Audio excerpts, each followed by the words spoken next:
hindi ko tutulungan yung mga batang mangopya. Pinahalagahan ko pa rin. Tapos umangat yun doon. Sabi ko, okay pala, self-awareness din pala ito. Diba? At yung paglabas ng pagpapahalagang yun, nakatulong din pala sa ibang teachers para mag-isipan yung sarili nilang pagpapahalaga. Yun, hindi ko na yung nakita. Pakiramdam ko, galaw na yun ng Diyos. Diba? Yun. Pangatlo, pagod siya katakot. Lagi ko nga po, eto alam ni Brother Mark kasi siya yung spiritual director ko.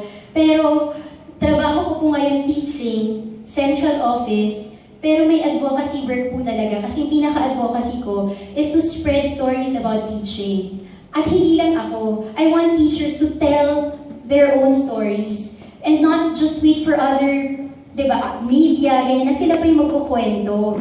Kasi hindi yun empowering eh. Bakit kailangan sila yung mag-craft ng kwento namin? Eh, ang ganda-ganda ng kwento ng mga guro. So, nakakapagod kasi every time, minsan hindi na-realize ng mga organizations that invite you to speak na akala nila vending machine ka ng inspirasyon na invite ka, lalabas yung inspirasyon. Hindi! Sobrang nakakapagod po. Every time I write my talk, I go back to my experience, why I'm doing this. Bakit yung love ko for kids, yung ganyan. It's exhausting emotionally. And I'm really tired. At alam yun ni Brother Mark. And I'm scared as well kasi it's a big thing. Parang God gives you something, akala mo simple lang, pero ang laki-laki. Parang, ano ba, God? Lagi sinasabing, tao lang po ako. Diba? Pero kasi, ito yung mga puntong, sabi nga nila, may very thin line between yung pinili mo at yung pinipilit ka.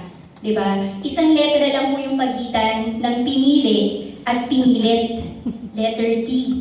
And there's a very thin line. Di ba minsan mararamdaman mo, pinili mo naman talaga isang bagay. But at some point, pakiramdam mo, pinipilit ka nang gawin yun. Pero totoo lang, pinili mo naman talaga siya. And when kailan nangyayari yun? Kailan nangyayari na pinipilit ka na lang? Pag pakiramdam mo, burden na yung mga ginagawa mo, di ba? Parang cross na siya that you carry. But reminder nga sa akin ni Brother Mark, that's also when you go back to the man on the cross. Diba? That's also when you look back and ask the man on the cross, diba? Paano mo gagawin itong mga bagay na to? At may isang araw na, yun yung tanong ko, kasi sabi ko sa kanya, 2 bagay, Jesus, kasi nagagalit na ako sa kanya. Sabi ko 2 bagay. Una, kaya ko ba talaga to? Parang lumalaki, every time mag-yes ako sa isang bagay, palaki ng palaki yung hinihingi mo, na yes, ganon, kaya ko ba talaga siya? Tapos pangalawa, natatakot ako na at some point, yung kwento ko, yung ginagawa ko, will be about me and not about you. Parang how can you help me remember? How can I hold on to you? Diba ganon? Tapos ang sagot lang niya sa akin, isang imahe ng flashlight. Sabi ko, wow, God, modern. Flashlight! Ganon. Bakit flashlight?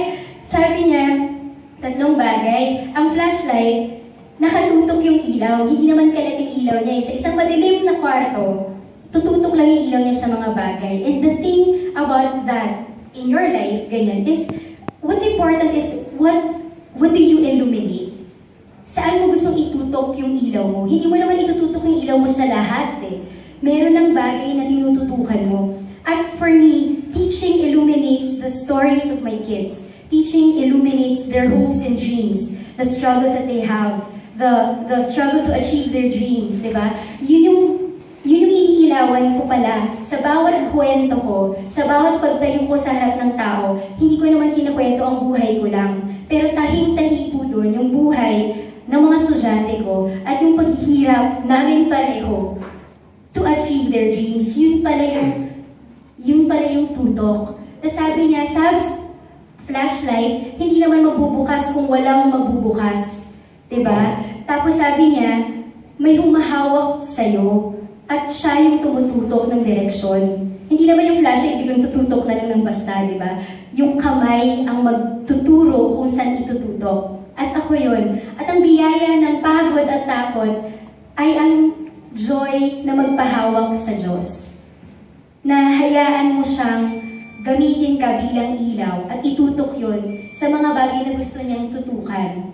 Diba? So, instrumento lang po talaga tayo. At ang pinakapanalangin ko, yun na po yung dulo, at ang pinakapanalangin ko, na sana patuloy tayong maging flashlight, na hayaan natin ng Diyos na gamitin tayo para magbigay ng ilaw sa iba't ibang paraan, sa ating iba't ibang pinagkakaabalahan. Diba nang sa gayon, mag-alab ang mundo. Asia lang yan, no? Southeast Asia. Pero mag-alab ang mundo sa liwanag at pag-ibig ng Diyos. Amen.